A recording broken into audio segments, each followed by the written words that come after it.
بسم اللہ الرحمن الرحیم۔ السلام علیکم۔ آج میں آپ کو جو آیت بتانے جا رہی ہوں آپ اس کو اسکرین پہ دیکھ سکتے ہیں۔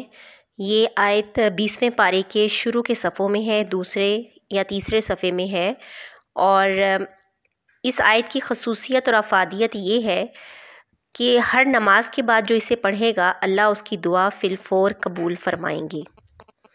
اور وہ آیت یہ ہے، آیت ہے امن یجیب المضطر اذا دعاہ ویکشف السوء۔ بہت سے علماء کرام اور بزرگان دین نے اس کی اتنی افادیت بتائی ہے، وظیفے کی اتنی افادیت کہ اس کو یہاں پر بیان کرنا ناممکن ہے۔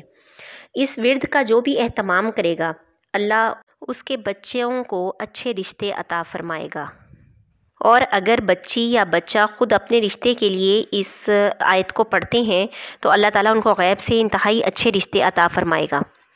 اگر کسی کو کوئی غم ستائے کہ والدین کے فوت ہونے کا غم یا بہن بھائیوں کے فوت ہونے کا غم، تو کسی بھی قسم کا غم ستائے تو اس کو چاہیے کہ وہ اول و آخر درود شریف کے ساتھ اس آیت کو پڑھ لے، تو اللہ تعالیٰ اس کی ہر دعا کو قبول کریں گے اور اس کے غم کو خوشی میں بدل دیں گے۔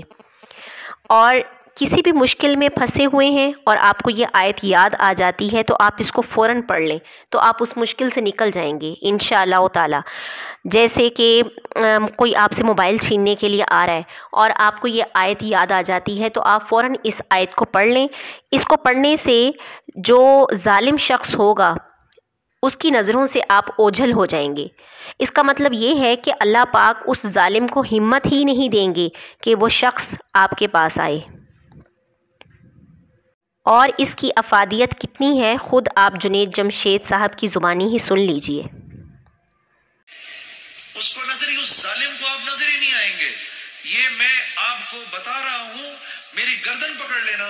اگر کسی کو دیکھو کہ موبائل چھیننے آ رہا ہے یہ دعا پڑھو، امن یجیب المضطر اذا دعاہ ویکشف السوء۔